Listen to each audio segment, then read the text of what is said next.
Good morning. Before we get into Ephesians 1, I want to close out this week and give you a bit of a picture of grace so that we're clear on it moving forward when we talk about grace. So, Kevin Van Hooser has a couple of great quotes in a book called Biblical Authority After Babel, where he actually is talking about the doctrine of sola gratia. And he says, sola gratia points us to the ontological priority of God. In other words, sola gratia shows us that everything's dependent upon God. That without God, there's nothing else. Everything else is contingent. He is the only necessary being. And so everything else flows from that. Everything else is creation. He's the creator.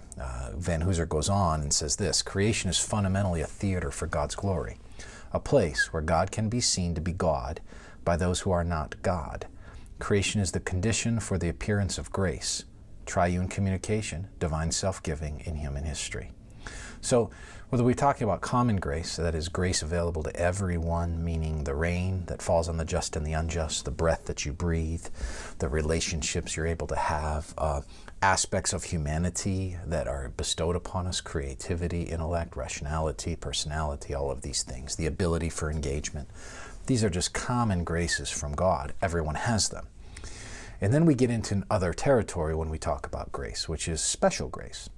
God at work in a particular way to bestow his unmerited favor upon us. And that unmerited favor shows up in different ways.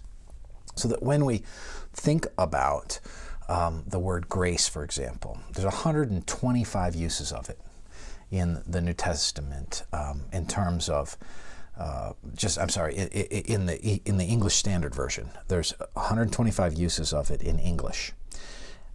When you analyze those uses, here's how it breaks down. I'll break it down for you. Those uses, you have 25% of them in the epistles and are what's called salutary, right? They're thankful by grace and peace in Lord Jesus I come to you. These sort of salutary introductions that Paul makes. Or that other biblical authors make as they write their letters. 40% almost are what's called salvific, or they're with reference to the new covenant. This is the grace of the new covenant. This is my grace, a reference to salvation proper. 15 to 18% are references to ministry.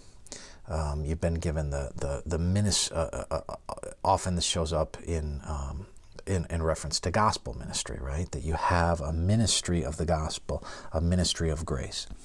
And then 10 to 12% are enablement for like obedience or victory. And then you have a few others that are outliers that are referring to different things. The reason I say that is a couple. Number one, understand that when we talk about grace, we're talking about something bigger than just that which deals with guilt. Understand also that when we talk about grace, as Dallas Willard said, if we'd never sinned, we'd still need grace. We need grace just for our existence. So grace is a big idea. It's not merely that thing that comes to you and deals with your guilt, okay? And I wanted to set the table for that because as we land in Ephesians, we are going to focus on salvation and its relationship to grace because that was the primary focus of the Reformers. But I want you to understand theologically that grace is a larger superstructure about the power of God at work in your life and at work sustaining all things. So that grace is a big idea, even though we're zeroing in on sola gratia a little more narrowly. May the Lord bless you, and we'll get into Ephesians 2 next week.